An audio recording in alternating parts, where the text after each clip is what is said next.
Hello, everyone. Good afternoon, good morning, good evening. It's 2:30 and we will now start our info webinar on the PhD course in Sustainable Development and Climate Change. So take your seat and please try to listen to our short presentation and keep note of any questions, any comments you would like to make at the end of this short presentation. My name is Mario Martina. Let me first, start recording. Yeah. So good afternoon. My name is Mario Martina. I'm the coordinator of the PhD. Together here with me are Roberto Buizza, professor at Nana University and also scientific attaché at the Italian Embassy in UK, London, and Marcello Arosio, who is the director of communication of the PhD course. We will spend together approximately 1 hour, 1 hour and a half, and we will split the short presentation into 3 main parts. First, we will describe the PhD course.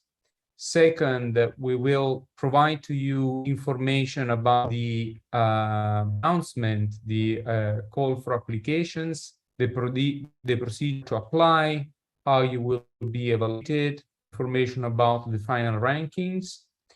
And the third and last part will try to answer to all the questions that you may have about the PhD course and about the selection procedure. So as you see, we are actually in webinar, which means that you are not able to share your screen and to switch on your video, but I can give you the opportunity to talk at the end in the third part, when you will actually make your questions. I'll give you the possibility to open microphone, or if you want, you can use the Q&A button, which is at the bottom line of this platform.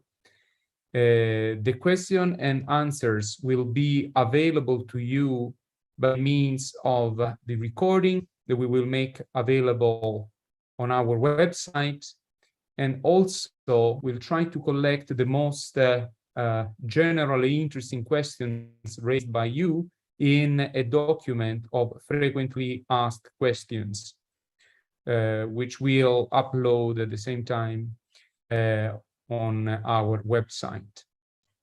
So let me start first giving the floor to Roberto Buizza. Roberto Buizza is the real creator of this PhD. Together with him, I and other colleagues, we tried to design this PhD a couple of years ago, but who really inspired and triggered all this process was Roberto. So it's a pleasure for me to give the floor to him, and it will give you some information background on the PhD. Roberto, the floor is yours. Okay, thank you. I cannot start my camera. You need to give me permission, or I just talk. No. You should be able. Let me. Unable. No, you have to give me permission. I have the same problem, Mario. I cannot switch on the camera. Try now, please, Roberto. Yeah.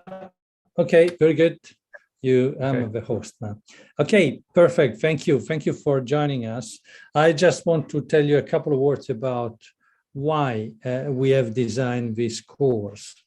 I mean, the thinking behind it was that as we were doing research and trying to understand how to address issues linked to climate change and sustainability, we realized immediately that because of the complexity of the problem, we needed to work not in one discipline only. I mean, any research, any work done along one discipline only would give a rather limited view of a problem. One could clearly do a lot of very in-depth research in one area, but to be able to contribute to solving the challenges linked to climate change, we thought that best is if everyone working on it had at least some common knowledge. And this is the idea behind this PhD. The PhD, while you will be doing your PhD, you will clearly spend most of your time doing research in your area.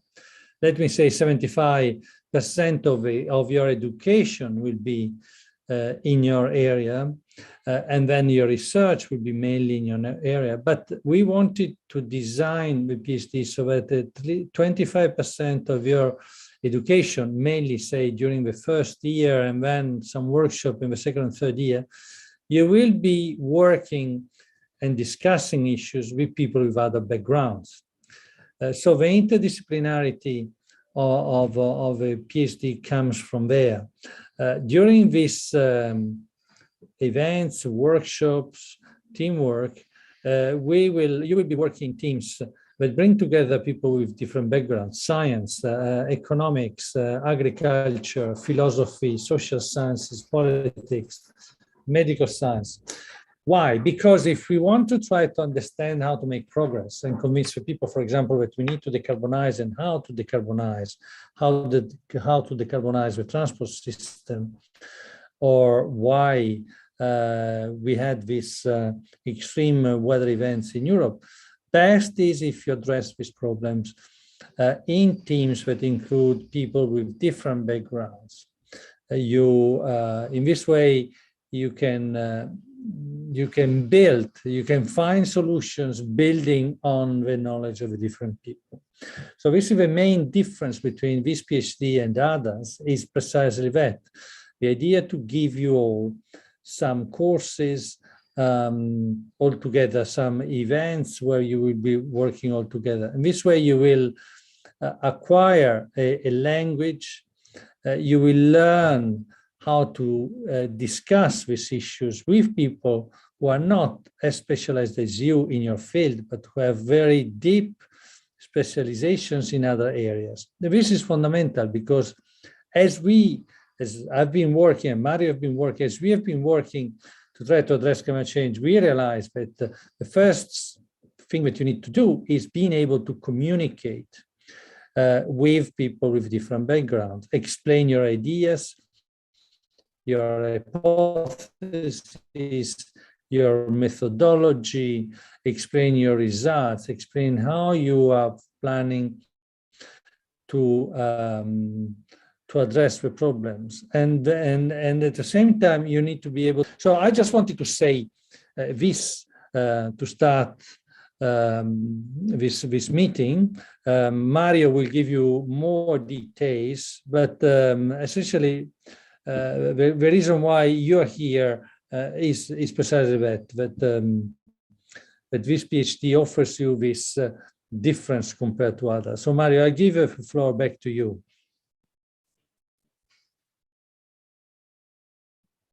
Thank you, Roberto. Can you make me again the host? Please go on my name on the three dots and make me host on the participants list. Okay. Three dots, make me host. How can I make you host? If you go on my name, it should be more. Yes, okay. Yeah, more, yeah, make host. Okay. Thank you. And okay, so let's start now with the more interesting part for you probably of the webinar. We will first describe the PhD course, and then the call for applications. The PhD course is, can you see my screen? Yes, we can. Okay, okay. So the PhD course, let me give you first some key features. Is a 3-year course entirely in English, with 160 hours of lectures, a minimum of 160 hours of lectures, 6 months of research abroad, mandatory, which means that any person who will come here on the 3 years will spend 6 months abroad in one of the institute of universities linked to our a network of more than 50 universities and research institutes already affiliated to the PhD, and more than 150 researchers from these institutes, which are supervisors or co-supervisors of the PhD research topics we are actually doing here. We have 6 curricula in the PhD. All these curricula are interdisciplinary, multidisciplinary, or transdisciplinary, which means that we are trying to go beyond the barrier, the borders of disciplines. This is one important feature of our PhD. The 6 curricula are all linked on the main research topic, which is sustainable development and climate change. The first curricula is on Earth, system, and environment. The second is on socioeconomic risk and impacts. The third, technology and territory. The fourth, theories, institutions, and cultures. The fifth, agriculture and forestry. And the last, the sixth, health and ecosystems. So as you can see, there is a common character in each of these curriculum, but they are not strict scientific areas, but more general, a subgroup, a set of our PhD, where all the PhD students and professors, we will try to collaborate together on common challenges and common problems. The last edition, which was exactly 1 year ago, we received more than 600 applications from all over the world. Of course, we received 1/3 of the application from Italy, but 2/3 of applications were from other 82 countries in all over the world, all around the world.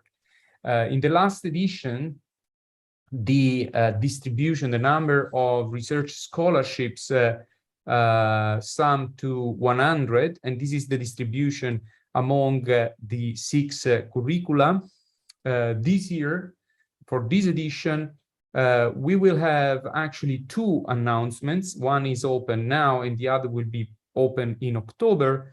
And the total number of scholarships that we will call for the application will be 150.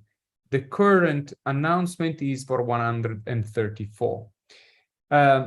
This PhD is also a national PhD program, which means that we have a headquarters, which is in Pavia at USE, and this program involves 52 universities in Italy, universities or research institutes, and these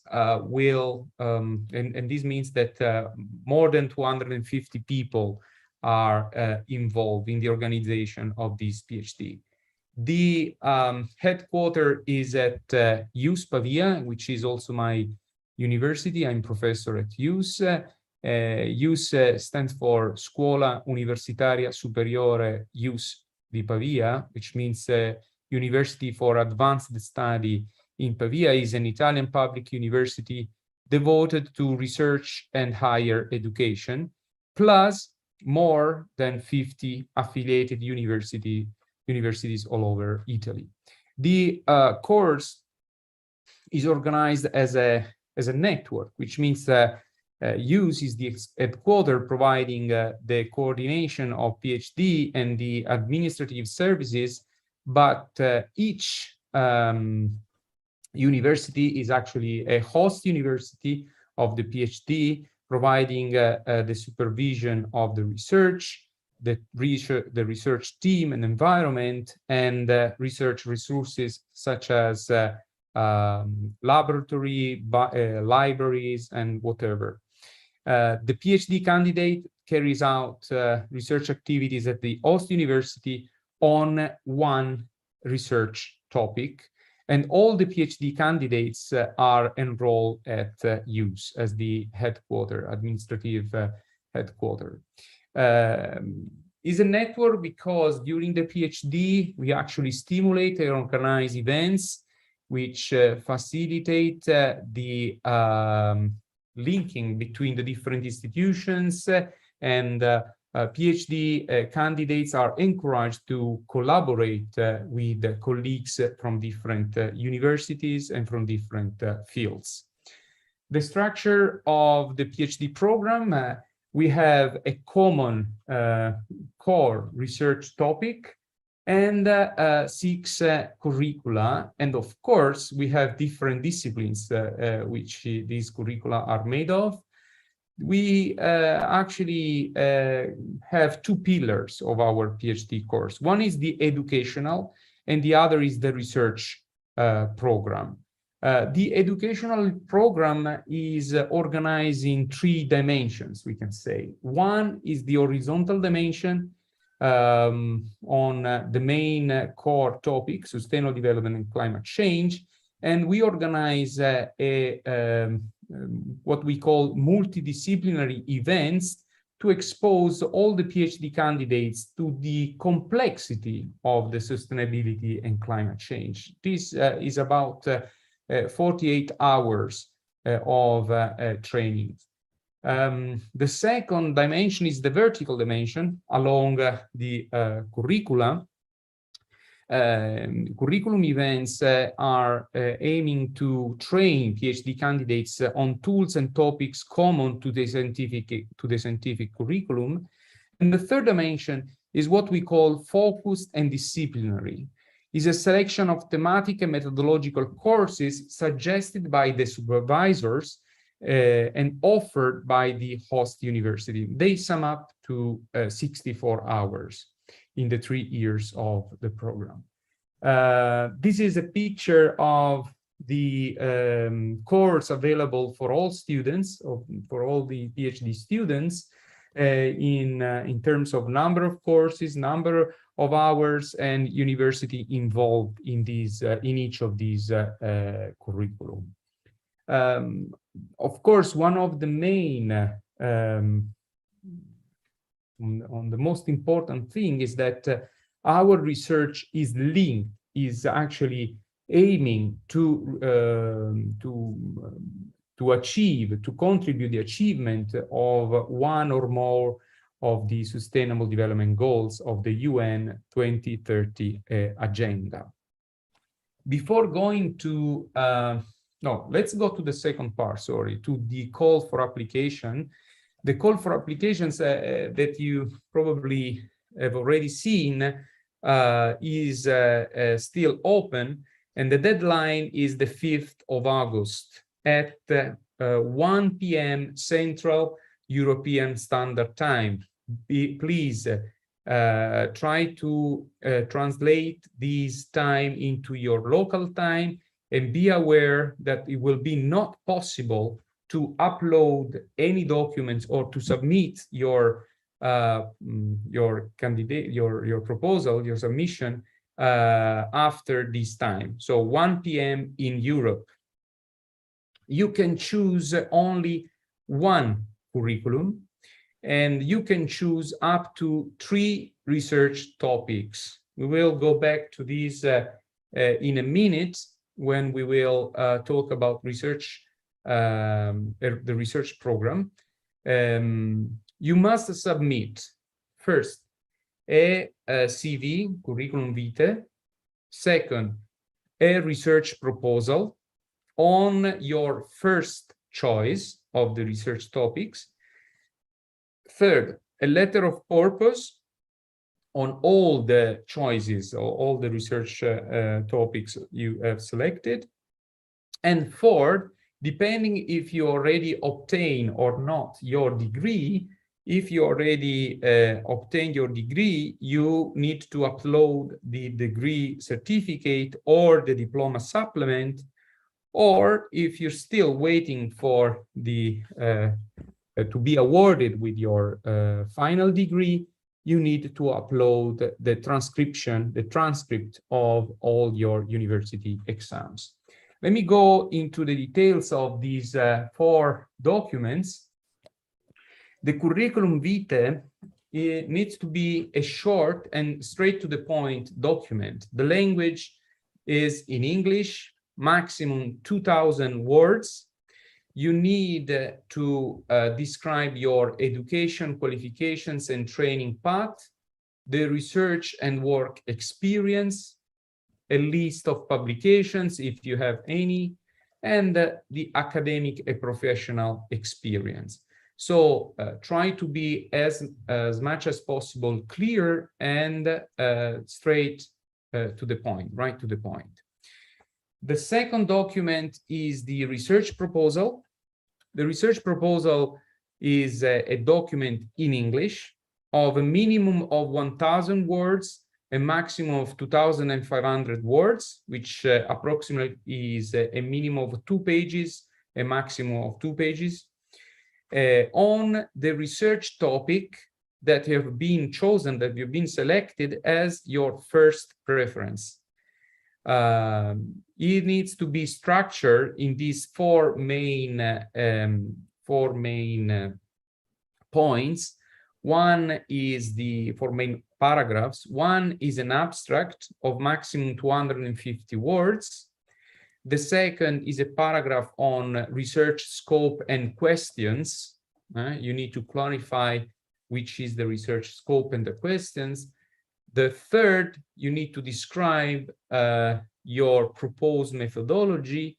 And at last, you need to describe the expected, what you expect to obtain as results and impacts, okay? Let me clarify that the research topic that we will see in a minute, all the list of all the research topics, is just a topic, is just an area of the research where you need actually to design a research proposal. That's why we ask you to propose your research within the research topic. If you have questions on these, I will be happy to answer. The letter of purpose. The letter of purpose is a document in English of maximum 500 words, approximately then half page, one page, on the main research topics and the other 2 favorite ones, which means that you have been, if you selected the 3 research topics, you need to refer to all these topics in your letter. The letter will provide the motivations, the interest, the relevant skills, and the relevant experience to the research topics, okay? All these documents will be evaluated by the scientific board, and we'll go there in a minute. The last document is the degree certificate. The language can be in English or sometime in Italian, because Italian institutions, they may probably produce this certification in Italian, and being an Italian institution, we can accept also in Italian just for this document. For Italian degrees, the certificate can also be provided as a self-declaration. So the candidate can just self-declare which degree he obtained. For foreign degrees, we accept one of these options, a degree certificate. a diploma supplement, or in case the degree is not yet obtained, you can upload the transcript of the exams. You also seen that in the platform, we also ask you to write the overall score that you obtain. This will help us to find the score, because sometimes in the certificate, it's not really easy for us to understand the score when talking about different institutions, foreign institutions. So you can probably write the score obtained, and that's much easier for us.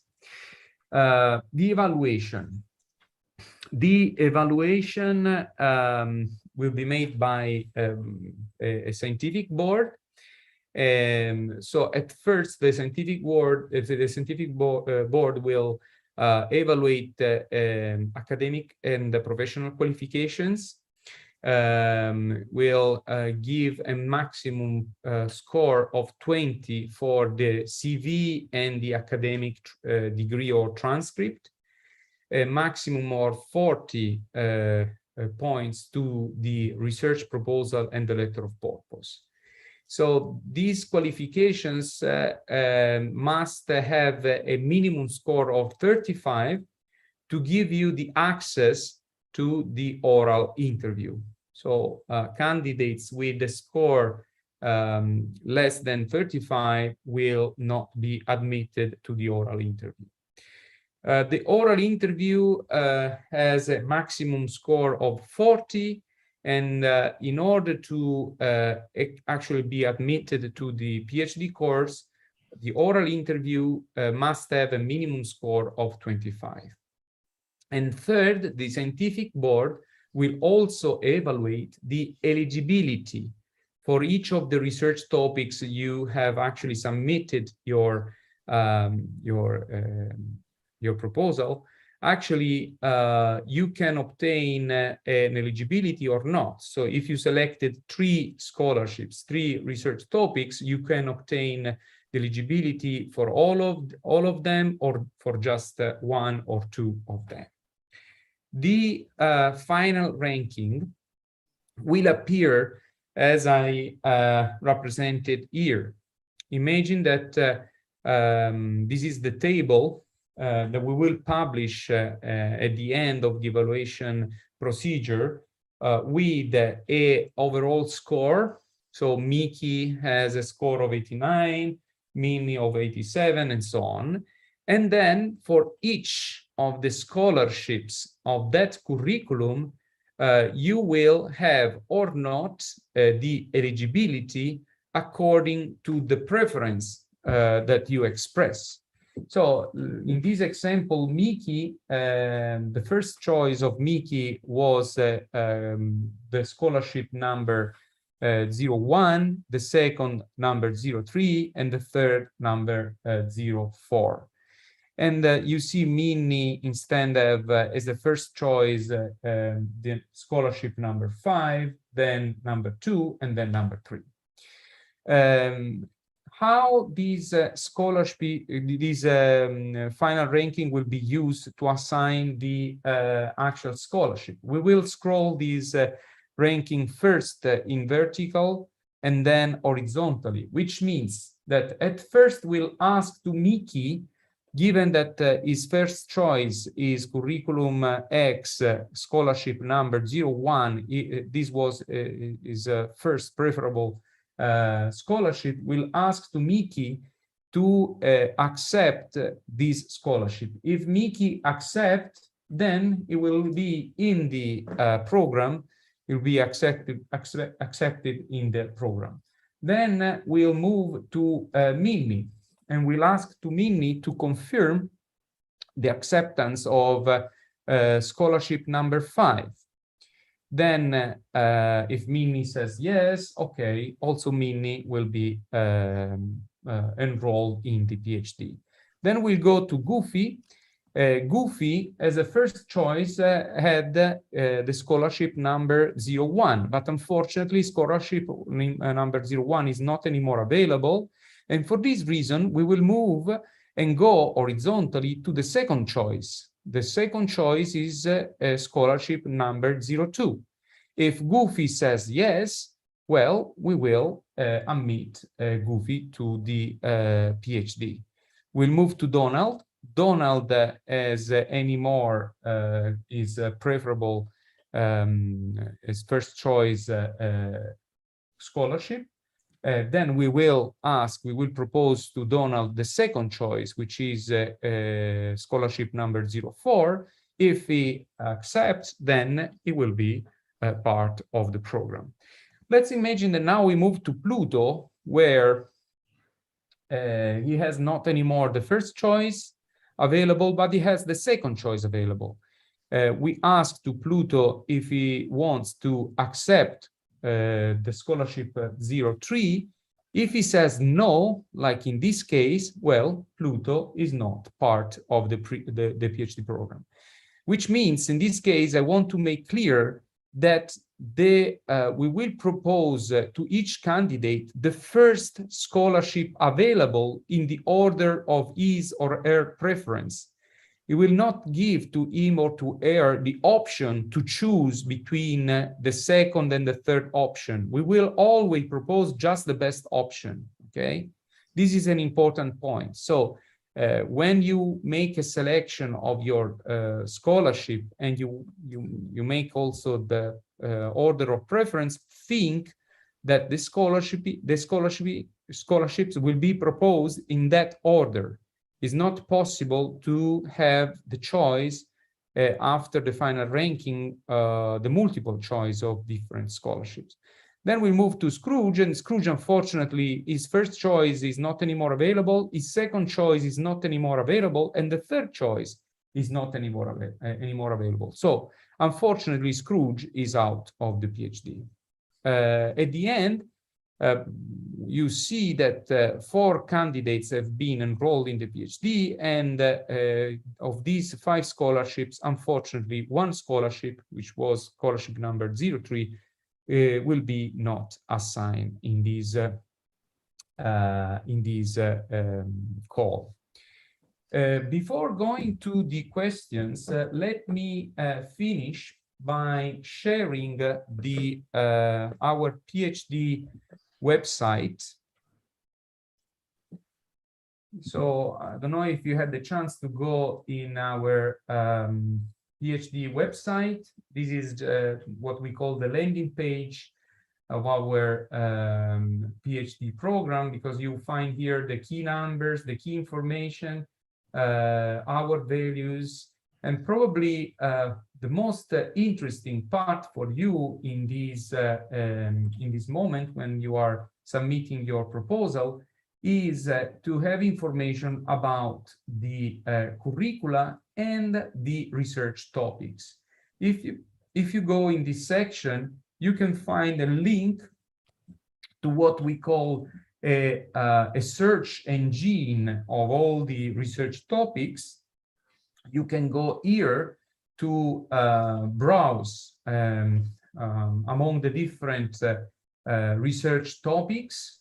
Here you see each the description of each the research topics. You can use also this simple search engine that you can use to find keywords. For instance, if you want to find the research topics which in their description they have flood as a keyword, you will have as a result a list of these curricula of these research topics. Or you can use these to find, for instance, scholarships hosted at the University of Pavia or at USE Pavia, and here you see the list.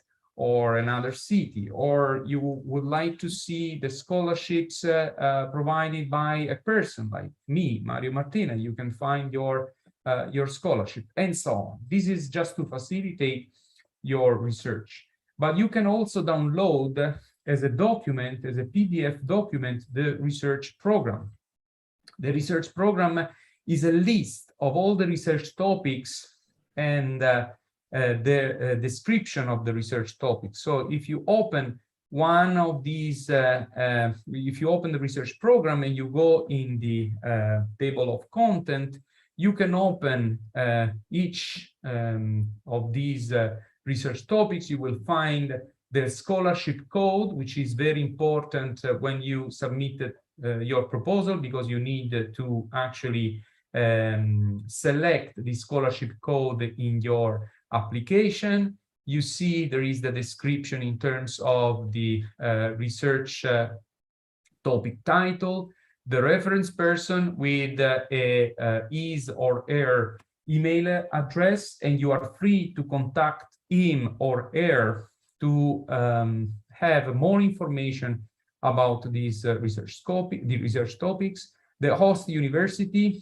some research keywords that will give you an idea of what the research is about, the reference European Research Council sector. This is probably useful, especially in the academic world, to give you coordinates about the main field, the main sector of the research, and one or more goals of the SDG linked to the research. Then you have the description of the research topics, a description of the research team and environment the candidate will work in, the suggested skills for the research topics, so which is the background or other knowledge necessary to do successfully the research, and some obligations, if there are, for that type of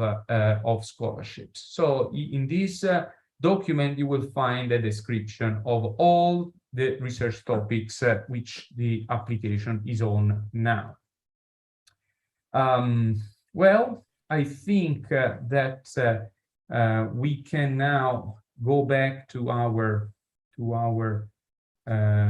presentation. I think we can move to the third part of this webinar, questions and answer. You see that on your Zoom platform, you have a button in the bottom part with raise hand. So if you want to make a question, you can raise your hand. In this case, I will give you the possibility to talk.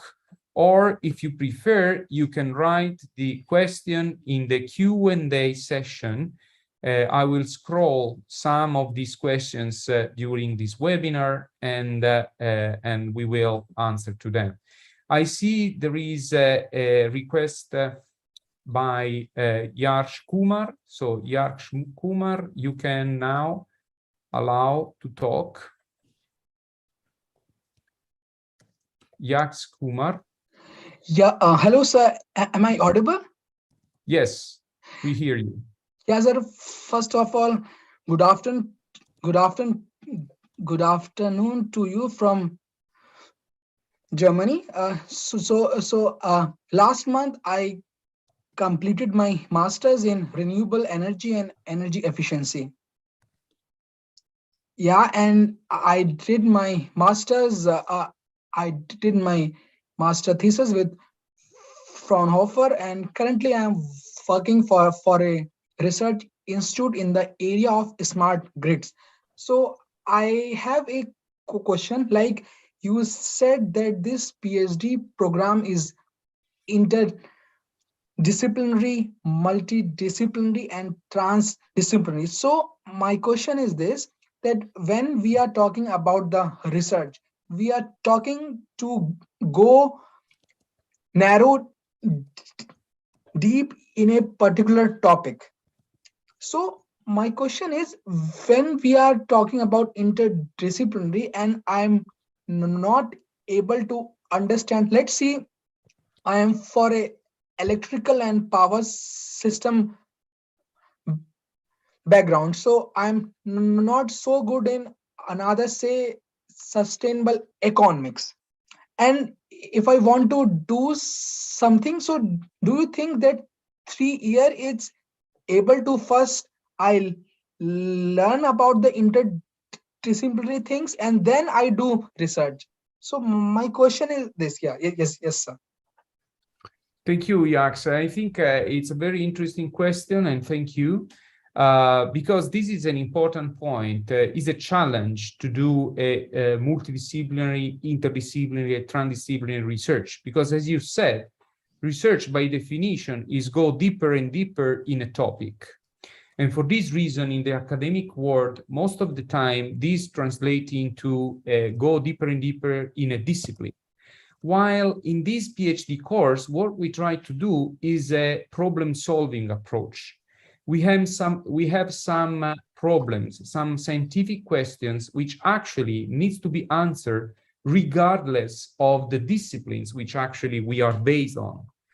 You are right, 3 years are not enough to acquire all the knowledge to be expert also in another discipline. But this is not our aim. Our aim is not to make you expert in another disciplines, but rather allow people from different disciplines to work together and to try to solve the problem, to answer to the scientific questions together by exchanging information, having a common language such that it's possible to have such a collaboration. So you will probably, during the training courses, train the educational program that we design, to have a piece of information that will allow you to understand, will habilitate you to collaborate with other disciplines, not to be expert. So this is what we mean by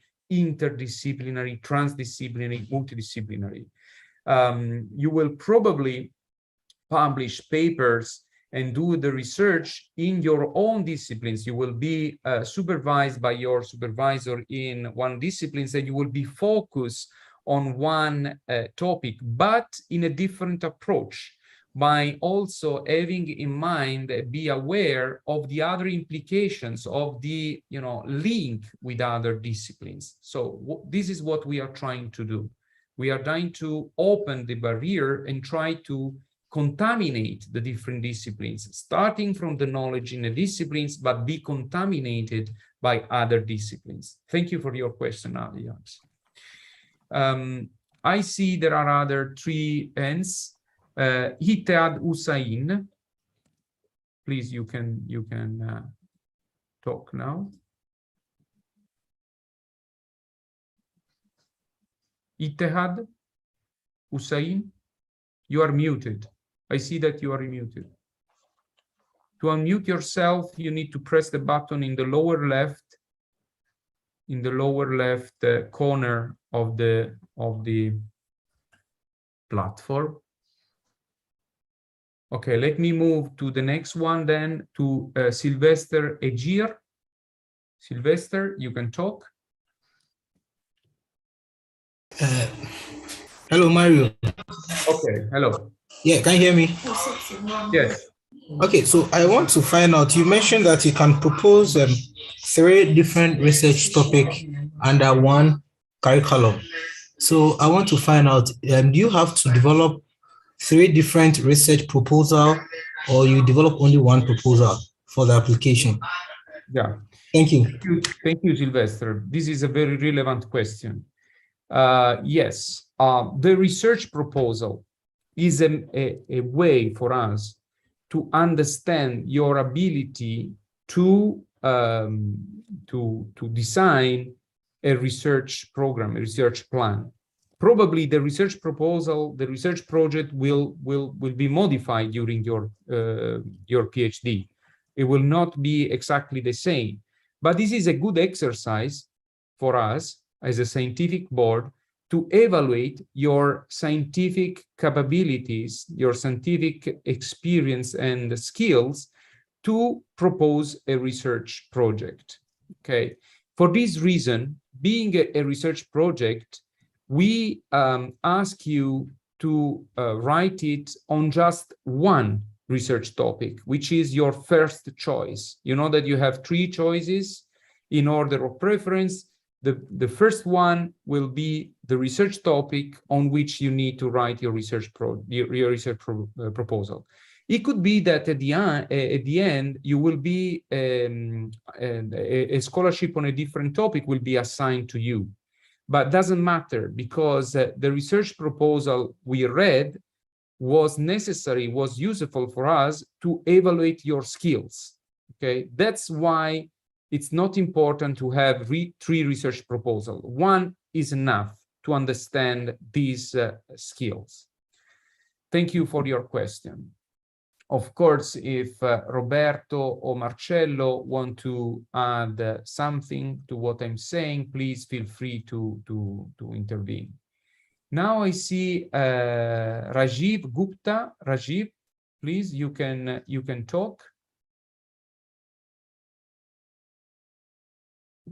Rajiv?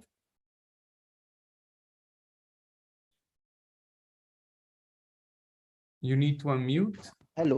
Hello. Thank you very much, sir. Yeah. For the kind presentation. I think I have a question on the eligibility criteria. Yeah. So I have read that there is a requirement of master's level and then there is no age restriction. Can you elaborate on that? For example, I want to apply in the curriculum number 4, theory, institutions and cultures, and I have a deep interest in the philosophical insights which can guide us in the sustainable development. And I have actually MSc in physics and then PhD in theoretical physics also. But I want to be involved in philosophy because I think it is quite natural to me, and somehow I am always going towards that thing. And please guide me if I can apply for a PhD in philosophy. I am from a theoretical physics background. Thank you, sir. Thank you, Rajiv. Also, this is a very relevant question, and I really thank you. This interesting question. I think these questions, all these questions that you are making are very general and interesting for everybody. And I ask you also to the next attendees to make questions so general, so very well. Yes, as you see in the announcement, there is not a strict requirements for any scholarship. So you could have a background in physics and you could apply for a PhD in philosophy. That's okay.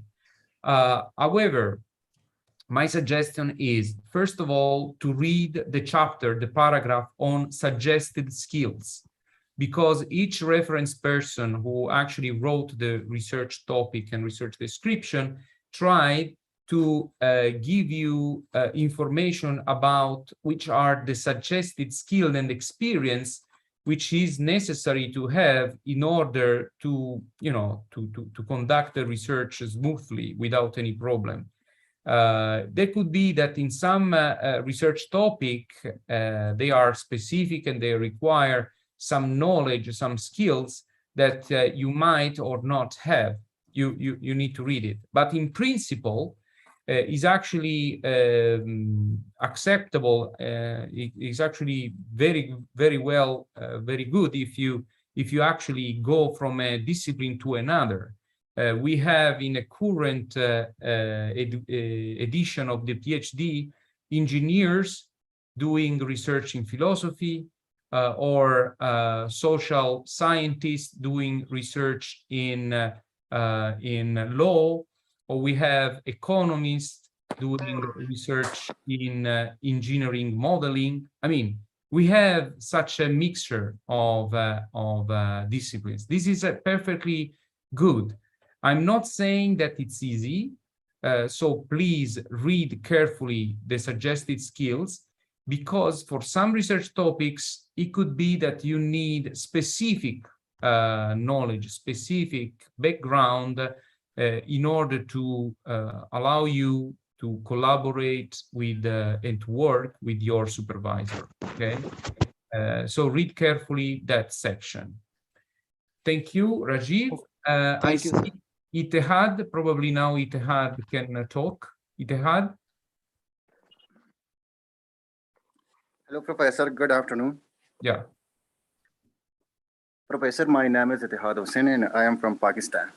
Yeah. I have done my MS degree from Southeast University, Nanjing, China. My research topic was wastewater treatment through biological processes. Then after my graduation, I got admission in Chinese Academy of Sciences on Kastwas Fellowship. But unfortunately, due to COVID-19, I couldn't continue my study because at that time I traveled to my country. Now I saw this opportunity, so I think this will be best opportunity for me to continue my study. Sir, I would like to continue my research on wastewater treatment. So my question is, sir, do we need any IELTS certificate or any TOEFL like this English proficiency certificate, please? Okay, thank you. No, English proficiency certificate is not necessary, although English will be evaluated during the interview. Yes, sir. As a degree, you need to have an equivalent to a master degree to access Yes. to the PhD. Sir, I have already my equivalence degree from Higher Education Department of Pakistan. Yeah, very well. That's enough. I mean, that allow you to apply for the PhD. Yes. Of course, Sir, I have overall 8 or 10 publication. I have one as the first author and other co-author. Yeah, it's okay. All the publications, all the CV information will be evaluated. This is a competition, so which means that we'll try to give a score to all these qualifications in order to produce a ranking. So you are perfectly allowed to apply for this PhD, and the best ones will win the competitions. Thank you, Ittihad. So I see now Federico Roscioli. Federico, you can talk. Here I am. Can you hear me? Yes, very well. Okay. Hi, everyone. Thank you for the opportunity to talk. I would like to ask a bit more information about the letter of purpose. If should we motivate all the 3 research topics, or only, I mean, general motivation, and how to structure it? Yeah, thank you, Federico. Thank you. Very relevant question. Okay, so the research proposal, as I said before, is just on one topic. On the other hand, in order to have more information about your motivations, interests, and skills on the other research topics besides the first choice, we give you this opportunity to write the letter of purpose. So motivations and interests can be on all the research topics that you applied to.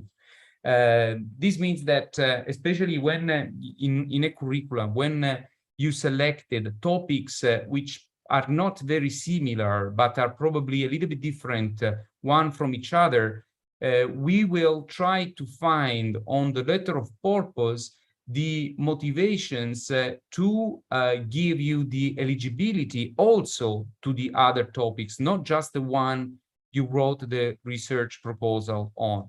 Okay, that is the use we will make of the letter of purpose. As you have seen in the evaluation scheme I projected, the research proposal plus the letter of purpose have a maximum score of 40 over 60 for the first part, the qualification criteria, the assessment of the qualifications. This means that we put a lot of effort and attention to read carefully your research proposal and your letter of purpose to assess if you are able to do that research or the other research you have selected. You will have also the opportunity during the oral interview to talk about your research proposal, to talk about your career. But in order to be admitted to the oral interview, you need to have a minimum score of 35. So I invite all of you to put attention and efforts in preparing very well the research proposal and the research topic according to the guideline I gave to you, to try to be as clear as possible and go straight to the point to what you would like to do during your PhD, to highlight your skills, to clarify which are your interests, your motivations. Okay, so thank you, Federico. Thank you very much. I see now Davide Giannotto. Hi, do you hear me? Very well. Good afternoon to everyone. I have a question on the bureaucracy of the subscription. My question is if it's enough a picture of my certificate of the degree. Okay. Yes. Yes. If you have an Italian degree, yeah, also self-declaration is allowed. Okay. And if you want to upload also the transcript of your exams, that would be useful. And be sure that in your certificate. Sorry, I have lost. I can. Yeah, you can. If you have the transcript of your exams, so the list, all the exams that you did in your career, that could be useful also to see which you know, scientific examination you have already taken, which knowledge you have already, and be sure that in the self-declaration or in your certificate, it specify the final score of your degree. Okay, perfect.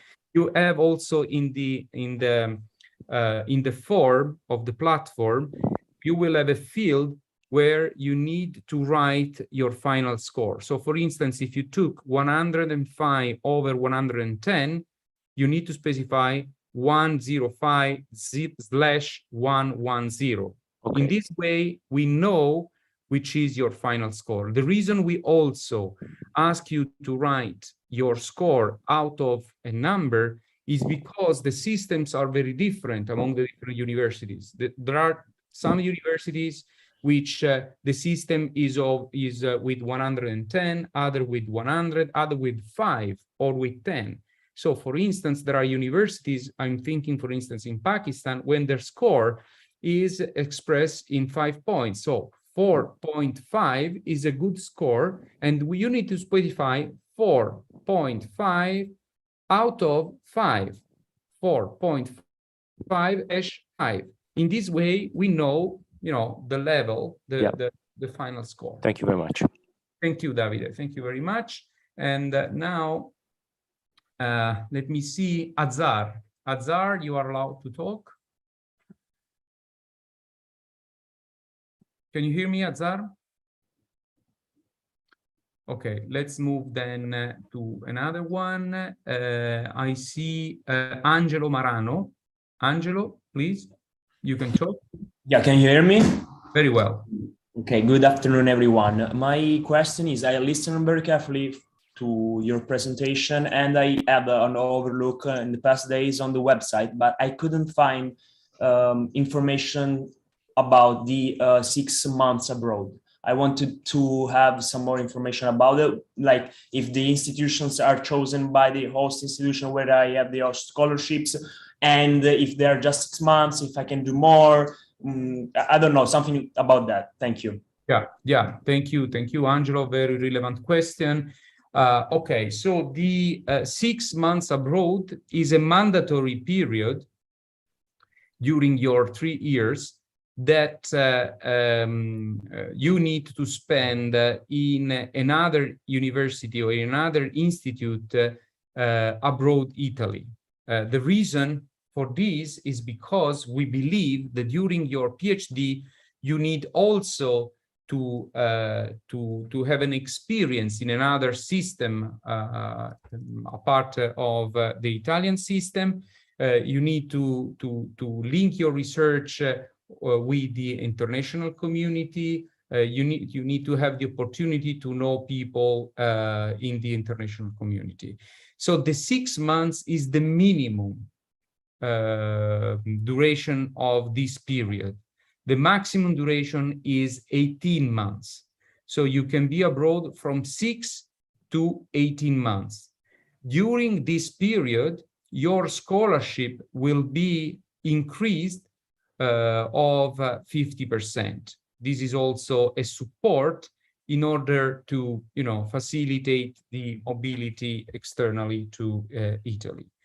The host institution is not decided, is not actually fixed a priori, but actually will be discussed and agreed with you during your research period, because according to your research activity, your skills, your project, the supervisor together with you will will identify the best institute, the best university to host you during that period. So if you're doing a research on, for instance, hydrology, you could go, for instance, at Exeter University, because there is a group of people working exactly on your subject. This is the meaning. That's is not yet specified the university. I hope I answered to your question. Let me give now the floor to Valentino Martello. Valentino, you're allowed to talk. Okay. Hello, everyone. Good afternoon. Hello. Thanks, Prof. Martina, for the presentation. My question is regarding the interviews, and specifically, will those work on all the preferences we express, and will they take place with the reference persons for each interview? On how will that work? If you have the interview with them, sorry, I didn't get your. Or if you can connect to them before the. Yeah, as well. I think that is possible. Now the question is, the interview is regarding each preference we express, and will be with the reference persons for each topic.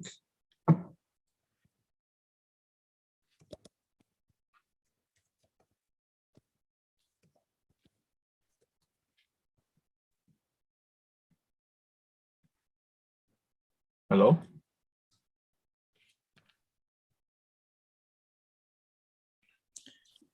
Yeah, I can hear you. I don't know if it's a problem of Professor Martina. Can you hear me? Oh, yes, I can. Yeah, so let's wait a few seconds. Probably he just connected, and then I will. Okay, connection problem.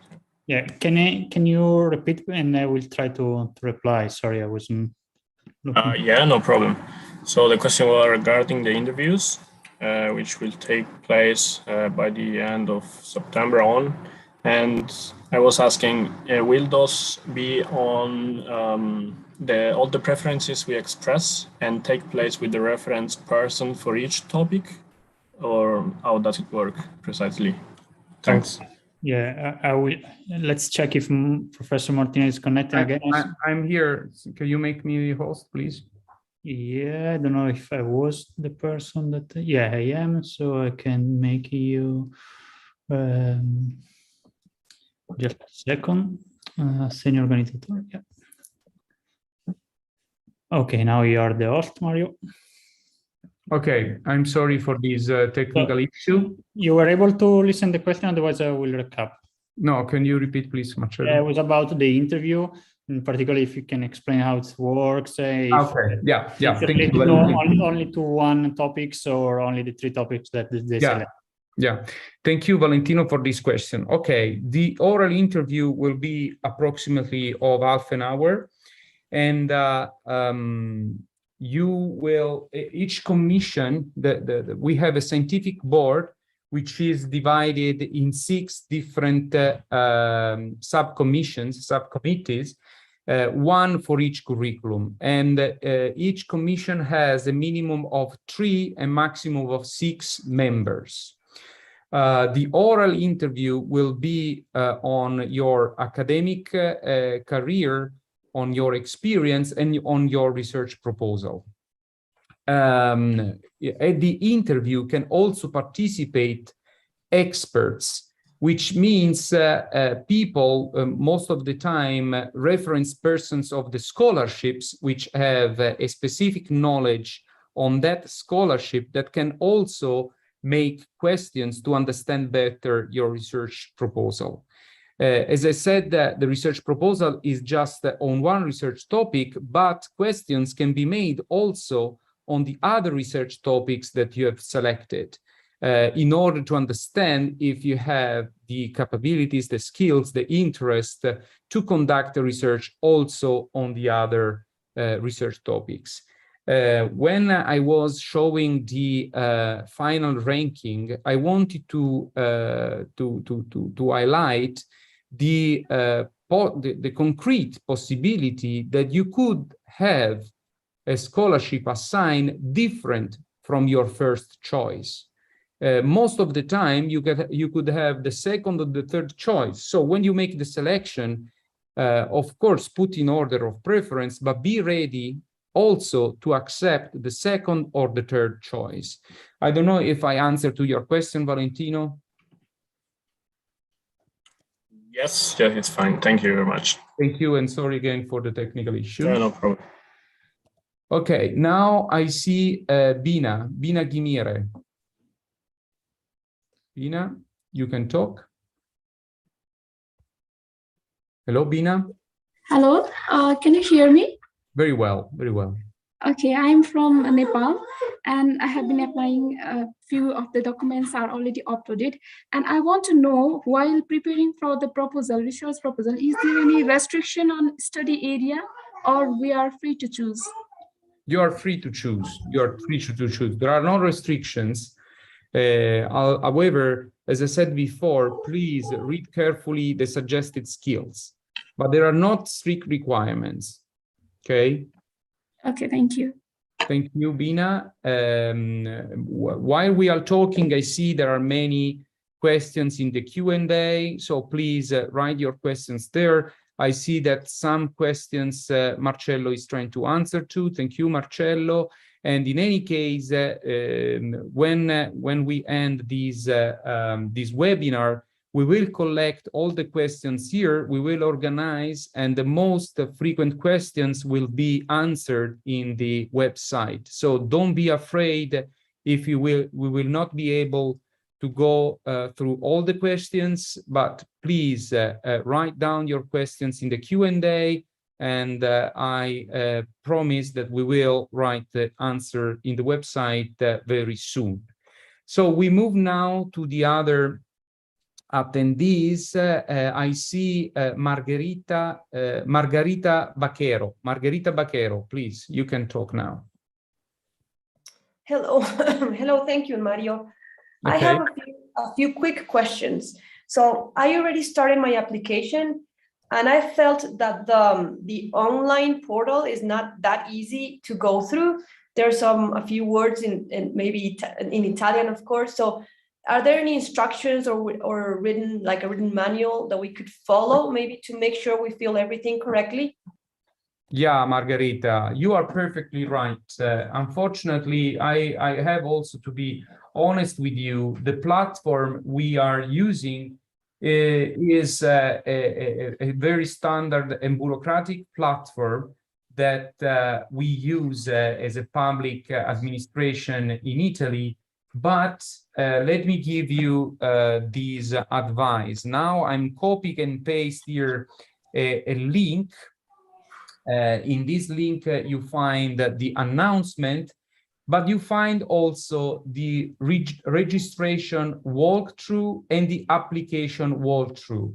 This is a set of instructions that our colleagues at Use, Fabio and Chiara, really try to make available to everybody in order to facilitate the process. Most of the definitions, most of the words you find in the application are more for bureaucratic reason than for scientific reason. So now I'm copying here the PDF document application walkthrough, and let me also open it and share, because I think it's very important to understand. Let me spend a minute just to understand how the document is organized.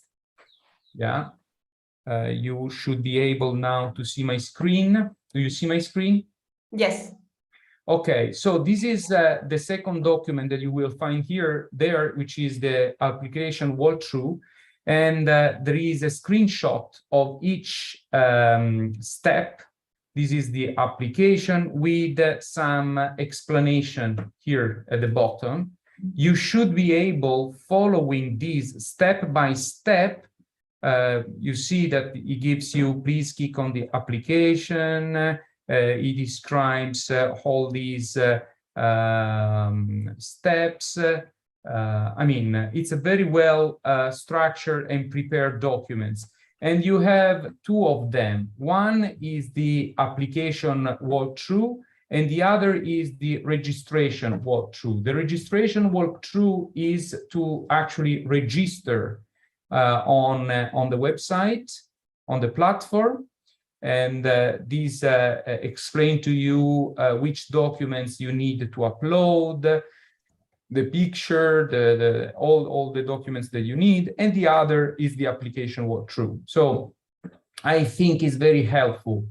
These two documents are very helpful. So if in any case you have problems or further questions, you know that you can write to our email address, which is, let me write in the chat, phd-sdc@usepavia.it. So this is our email address, the secretary email address.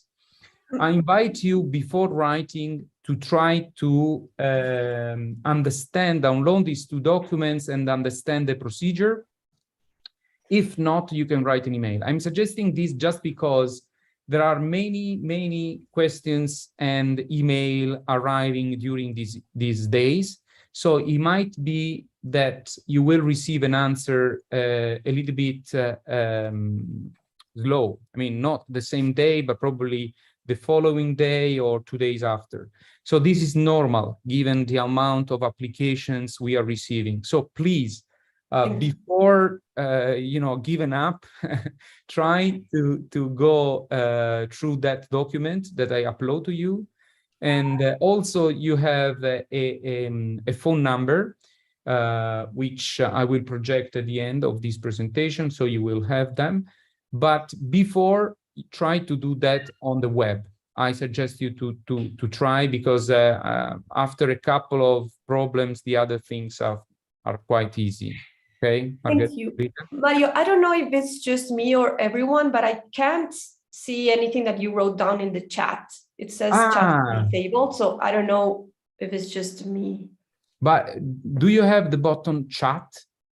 Yeah, I have the chat, and it says chat disabled, and I don't see anything that's written there. But maybe it's just me. I don't know if everyone is having the same problem. Oh, okay. I'm sorry. So that's really bad, because I just put the link there. So let's do the following. That in the I can reply to a question and wrote down the link.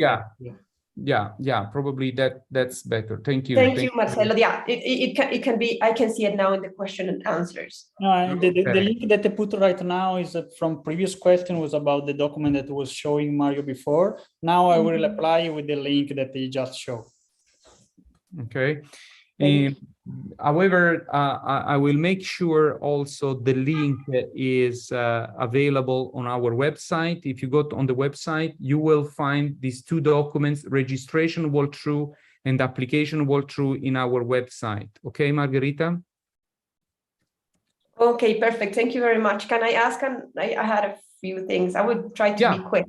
Yeah. So I'm a foreigner, and I'm really interested in applying for the PhD. I just want to plan my time. So when you mentioned 6 months abroad, that means if someone is selected, they will be at this main university, and then they will have the 6 months abroad at a different university.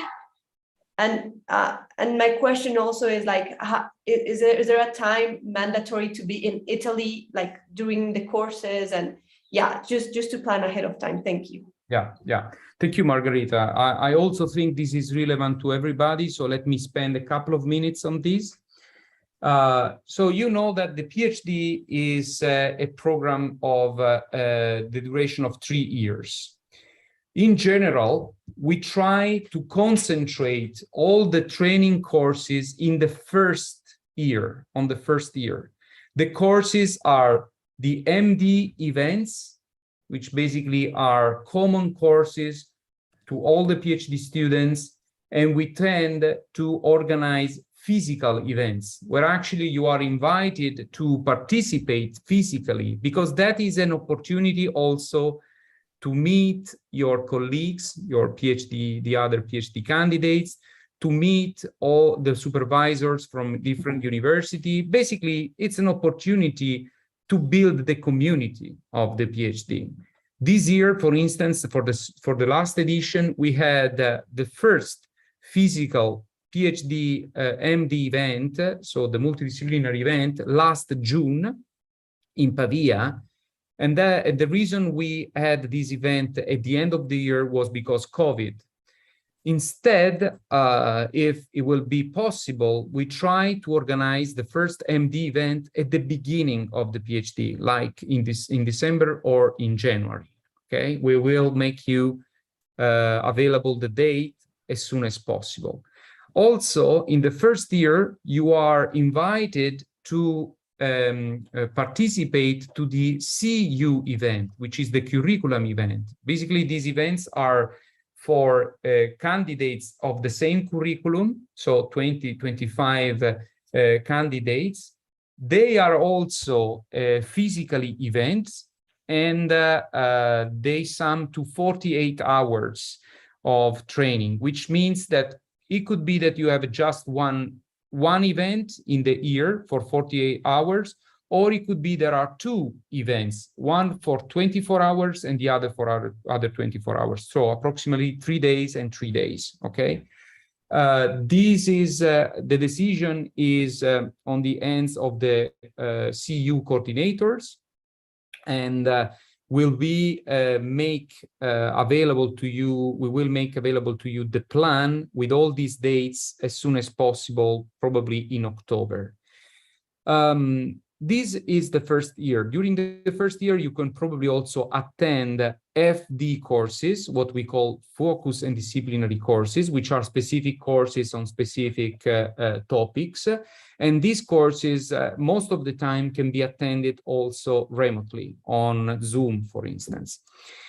We try to concentrate all the training courses in the first year because we believe that the second and the third year should be dedicated for most of the time to research and to research activities.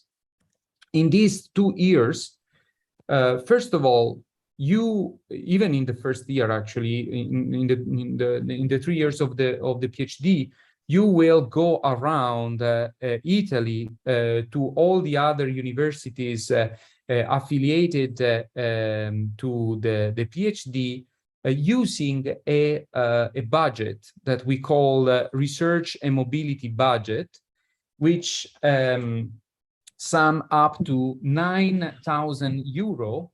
This is an extra budget, extra with respect of your scholarship, that you can use in order to travel. You can pay your accommodation, you can pay expenses, also you can pay the expenses to publish papers. I mean, it's a budget that you can use for your research activities, 9,000 euro for the 3 years.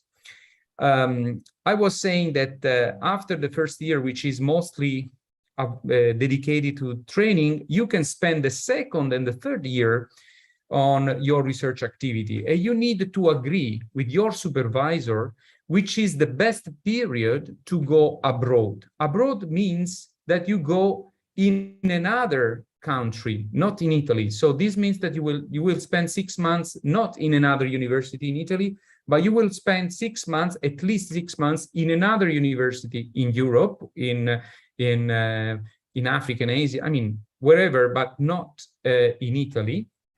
And you can spend these 6 months even in 2 different periods, 3 months plus 3 months. The 6 months is the minimum period that we believe is the minimum period that you need in order to get in touch with the international community. If you or your supervisor think that will be useful, convenient for you to spend more than 6 months abroad, you are allowed to do that up to 18 months, okay? So this is the structure. Did I answer to your question, Margarita? Yes, thank you very much, Mario. Okay, okay, very well. Okay, now I see there are many requests to talk. Let me scroll a little bit and go, because I don't see in the order you actually booked your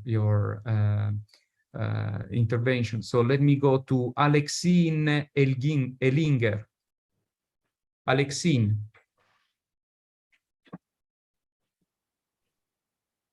Alexine, can you hear us? I see that you are muted yourself, but I cannot hear you.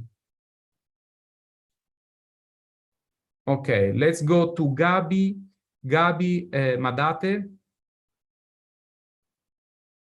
Gabi or Gabi? Hi. Hello? It's Gabi. Hello, Gabi. I'm from Mozambique. I have a background in agronomy and then agricultural economics. Yeah. So I'm more inclined to the curriculum 5 in agriculture. Very well. However, my background in agriculture is related to Mozambique. Mm-hmm. So is it okay if my problem is related to Mozambique, or should I look for problems related to Italy or Europe? No, absolutely. No, sorry. Let me clarify. When you make your research proposal, unless in the research topic is specified that there is a specific problem related to one country, that could be Italy, France, or an African country, but that is very rare. Unless it's specified so in the research topics, you are actually invited to submit your proposal to any study case, to any country that you believe is interesting for your research. So there are no restrictions in these terms. Just read carefully the research topics description to see if there is a reason why one topic is proposed to one country. For instance, I can imagine, for instance, that if there is a problem related with, I don't know, a climatic problem, I don't know, the snow melting in Iceland, for instance, and because the topics is proposed for that specific country, you need to submit your proposal to that country. But this is very rare, it's very infrequent. Most of the research topics are general, and you can choose your country or another country that you think it's interesting for your research proposal. Thank you, Gabi. Oh, okay. I have a follow-up question, sorry. Yeah, go ahead. Yeah, and then I don't know if it will be regarding the PhD, how can I say? If it will be the host university that will decide. So if I need to come to Mozambique and collect data, I will have that time to do that, and or would that be included in the 6 months research abroad? Yeah, there are cases also in the current edition where people decided to go back in the original country to collect data, to go in a university to collaborate. We count that as research abroad, okay? Of course, the general purpose of research abroad is to enlarge your network. But if there is a specific need for your research to collect data or to link your research with a specific institution, that is actually a period that will be accounted as research abroad. Okay? Thank you, Gabi. Thank you, Gabi. I see Cecilia Dada. Cecilia? Cecilia, can you hear us? You are muted. Okay, let's move to another one. I see Francois Kibocco. Francois Kibocco. Yes. Good afternoon. Good afternoon. Yes, my name is Francois. Thank you for the word.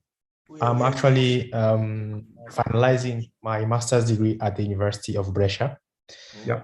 And I will graduate in October in economics and of a green economy and sustainability.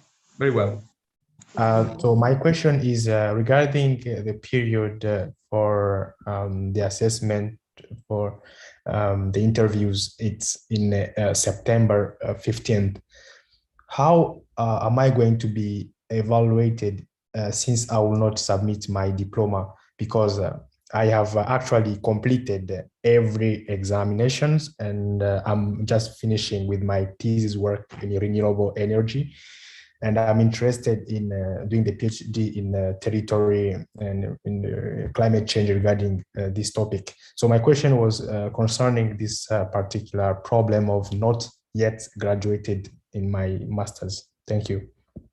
Okay, thank you, Francois. Also, this is, I think it's a very relevant question for most of you. As I said, we are not asking to have already, to be been graduated already. The graduation, the degree award can be also in the period after your evaluation, after the announcement is closed. Actually, you can be graduated until the PhD course will start. So the beginning of the course now is planned the 1st of December. I'm saying now because it will be very likely that we will postpone a little bit the beginning of the PhD from the 1st of December to the 15th of December for some deadlines related with the second announcement that will open on October. But let's imagine it's the 1st of December, so you can be graduated in October, that's fine. According, so you actually asked, how can I be evaluated if I do not have still my score, my final score? No problem. What you need to do, you make sure you upload the transcript of your exams with the scores of your exams, and we will evaluate the average score of your exams. So if for the degree, we take into consideration the final score. For people without a degree, we will evaluate the average of the scores of the exams. So that's perfect, perfectly fine, no problem. There is no problem if you still do not have your degree and you will just upload the transcript of your exams. Is it clear, Francois? Did I answer to your question? Okay, I don't see any more him, but I hope that that is clear for everybody. Don't be worried about that. You are perfectly fine if your degree is planned in November, that's okay. If you do not have the final score, just make sure that you upload the transcript of your examinations with the scores for each exam. So, Cecilia, can you talk now? Cecilia Dada? I see that you are muted. No. Okay, let's move now to Melissa Donati. Donati. Melissa? Hello, hello? Hello. Hello? Sorry, Melissa, wait a minute. Cecilia is already here. Cecilia, you can talk now. Hello, my name is Cecilia from Nigeria. Cecilia Dada. Hello, Nigeria. Cecilia. My question is, from the document for the scholarship advertisement, I saw that I want to ask for the meaning of reference ERCS. I don't know what the meaning of ERCS is. And I found out that some of those ERCS were just listed like as a code. So I want to know what it is. Yeah, so that I can relate it with the research topic of my interest and my background. That's my first question. Then the second question, can I go on? Yeah, yes, please, go on. The second question, I want to ask about the scholarship code by the site. In my letter of purpose, do I have to include those scholarship code with the research topic and the reference person in charge of those topics, or I just list the research code with the topic? I want to know how to go about that when writing my letter of interest. Yeah. So then the third question, I want to ask everything so that you can answer me at once. The third question, I have a background. My first degree is in zoology, and my second degree was in sustainable development practice. So after going through the document for the scholarship advertisement, my area of interest was on socioeconomic and impact and risk. And I've already selected like 3 research interests that are related to food, because my second degree was mainly on food value chain development. So after going through the suggested skills of each of those research topic advertised, I saw that most of the requirements were having a background in economics. So I don't know if not having a background in economics but having an experience and having research and publications related to economics, I don't know if that will be used, or I still have to have a background in economics, because my first degree was in zoology, but my second degree is a multidisciplinary course that cut across socioeconomic, environmental, and social. So that's what I want to ask. Thank you. Thank you, Cecilia. Thank you very much for your questions. So let me answer to some of the questions. So what is the ERC? I put a link in the chat. I asked to Marcello if he can put in the question and answers, please. So if you go on Google and you write ERC sectors 2001 or 2022, you will go to this web page. It's called European Research Council, and these are the panel structure for the ERC. Why we use this system? So unfortunately, there is not an international system worldwide that classify all the disciplines. So we are referring to this classification just to give you an idea of the sectors, the scientific sectors the research is connected with. So each code that you find in your, let me open one research topic. For instance, here is written PE10_14. It means that if you go here, PE, we go to 10, 9, 10, 14. 14 is this field, Earth observation from space and remote sensing. It means that your research is actually connected with this research sector. It does not mean that there is a requirement to have a degree in this sector, but this gives you some coordinates, you know, to understand in which field you will probably work.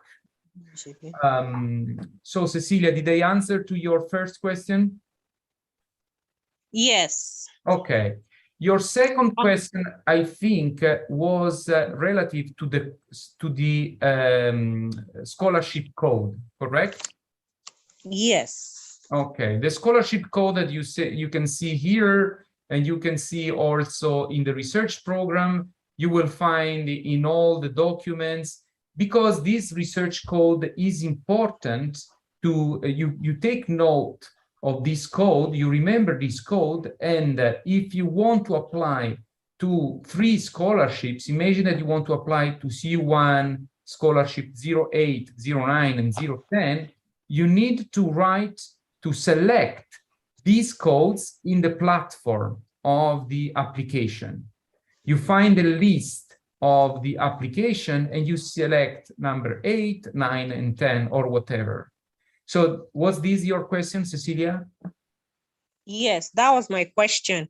But after selecting in the application website platform, yeah, when I'm writing my letter of purpose, do I have to include those scholarship code again, or I just mentioned the research topic?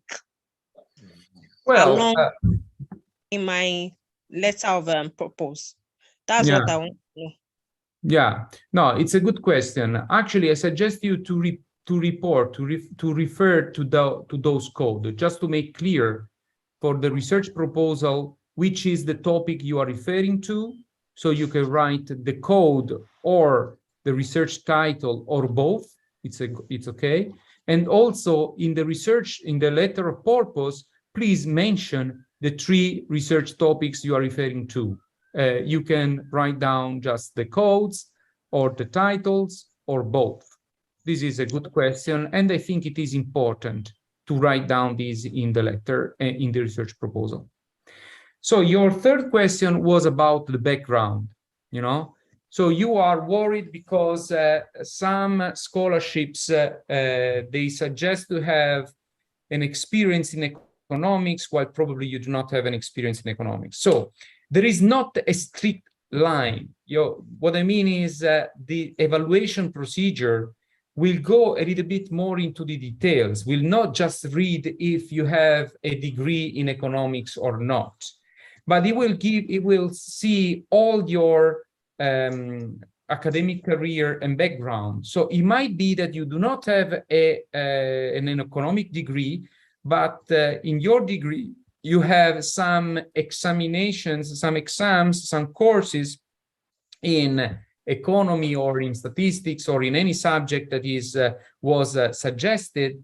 And the scientific board will evaluate in a positive way also this experience. So don't think this as a strict rule.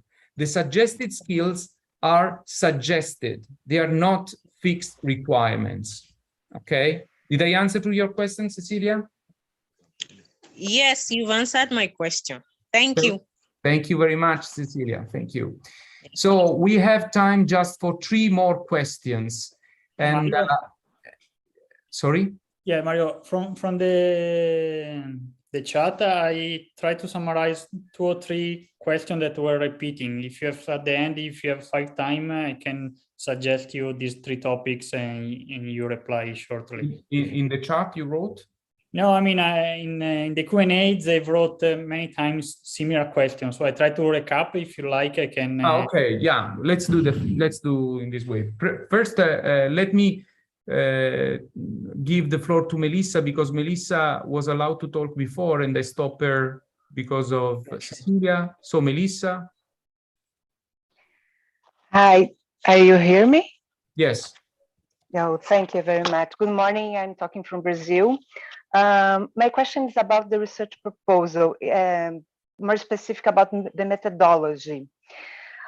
How deep should I go in the methodology? Because I think we have to discuss with the coordinator that's my question.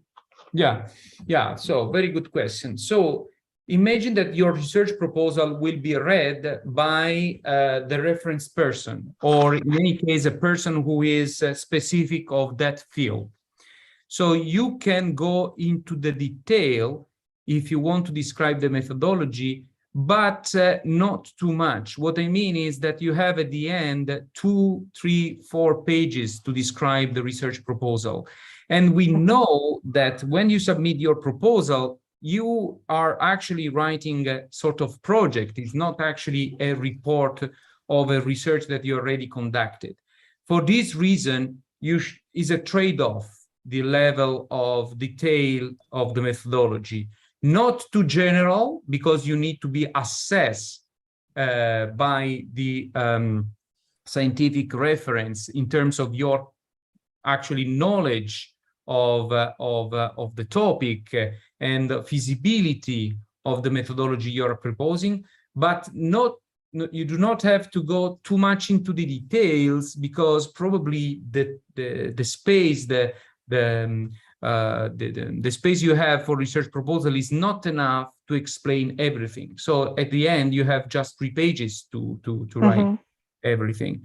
But in any case, you should not be too general, because being too general is at the same time, it does not make the evaluation possible sometimes, because being so general, it is a sign of ignorance sometimes, because you do not actually know if something is feasible or not. So it's a trade-off. Okay, it's a trade-off. Imagine that your research proposal will be read by a reference person, the reference person for that topic, or in any case, a person who knows very well that topic. Okay. Okay, thank you. Thank you, Melissa. Thank you very much. So, Marcello, what do you suggest? Which are the 3? Yeah, following this about the research proposal, they were asking if it's possible to insert image or infograph, and if the bibliography is within the maximum number of words allowed. Yes. Schemes, pictures, figures are very useful. And also references, bibliography, it's very useful. You need to think the 5 pages as a limit, because we have to read many applications. We need to know, to understand also if you are able to write in a clear and right to the point document. So these 2 pieces of information are important, but don't go beyond the limit, the word limit. Then there is another question about how much time of the 3 years are we expected to be in Italy? The entire time, or depends on the research? Depends on the research. You can be abroad up to 18 months.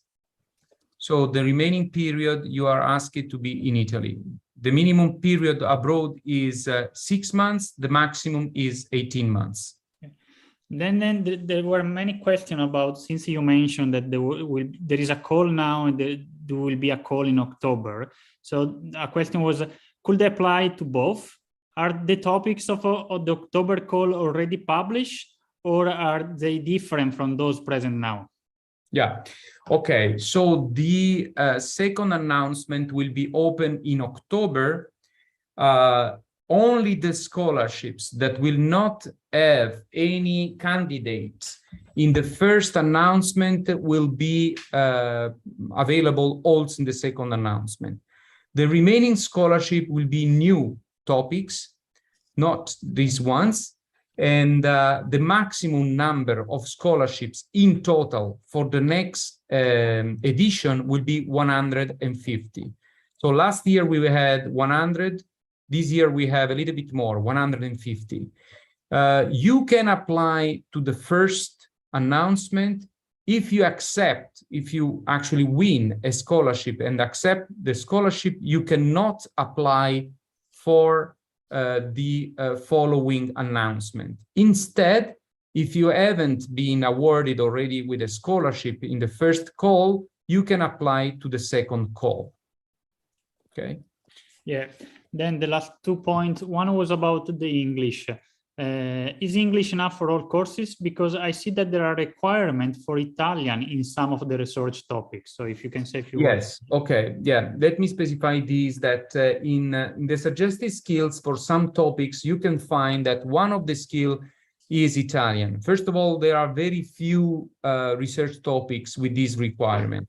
The reason is because there are two possible reasons. One is because the research topics is on an Italian case that you need to read Italian documents and things like that. Or the other reason is because some of the scholarships are in partnerships with public or private institutions in Italy, which request the collaboration and the interaction with people who do not speak English, just speak Italian. So there are very, very few topics. I would say 3-4 topics in total over the 134 topics. Scholarships, just 3 or 4 of them request the Italian language. Be aware that Italian language does not mean Italian citizenships, absolutely. What is necessary is just to have a knowledge of the Italian language sufficient to work in those specific cases, which again, I say, there are very, very few scholarships. So our PhD, although is a national-wide PhD, is not an Italian PhD, is an international PhD. The official language of our PhD is in English. All the courses are in English. All the interactions are in English. All the supervisors, they speak English. So no problem at all to apply to this PhD coming from other countries. You are more than welcome. Also Italian students and candidates are welcome. What I mean is that there is no difference between Italian or foreign candidates in this PhD. Yeah, the last topics is about fresh or not to be fresh graduates. There were different questions, and one I think it's quite general, asking, do you have a preference on candidate where she or he is a fresh grad or already have a significant work experience? Well, there are pro and cons in being just recently graduated. Of course, if you are recently graduated, probably you have very recent knowledge about your courses. You probably have you know, you are very close still to the academic world. In any case, there is not any difference in terms of the age. Will be the experience, work experience, professional or academic experience will be evaluated. So you know, all the experience, the academic and the work experience can be assessed in a very carefully. I would say there are no reasons to privilege the fresh graduated or the opposite. It depends. It depends on your career and on your curriculum. Thanks. That was, I think, those points were coming many times, so that's the reason. Okay. So I know there are many others hands raised. I'm sorry, but we run out of time. However, I invite you to write your questions in the Q&A. I see there are more than 76 questions. I hope that most of the questions have been already answered. For those questions that were frequently asked, we try to make available the answers in our website. Let me project the last slide of my presentation, where I reported the contacts information. So in the order, I suggest you to be in touch, first visit the website www.phd-sdc.it. SDC stands for Sustainable Development Climate Change, and is very similar to the sound SDG as the goals of the the UN agenda. So www.phd-sdc.it. Here in the website, you find also the link for the call for application to the platform. The email is phd-sdc@uspavia.it, where we have people will answer to you, Fabio Negri, Chiara Mussi, which actually I thank for their important contribution. And we have a phone number, +39 0382 375 860. I suggest you to first go on the website. In case you do not find the information that you are looking for, you write an email, and in case the email it's late, arriving late, then go on the phone. I'm suggesting this because of the large number of applications or people that in any case would like to apply. I don't want to delay your application for this burden. So I really thank you. This webinar will be available on our website, the registration of this webinar. The webinar has been also streamed in YouTube, and there is a channel of our YouTube. This video will be uploaded in the channel, in the YouTube channel of the PhD. I thank again Roberto Buizza for his contribution today, and Marcello. Thank you very much. Roberto, do you want to say something? No, I just want to say that the first year is working well. I mean, we have the students seem to us very happy. We had very good multidisciplinary events already organized and curricular events. So far, everything looks good, as messy as reality is.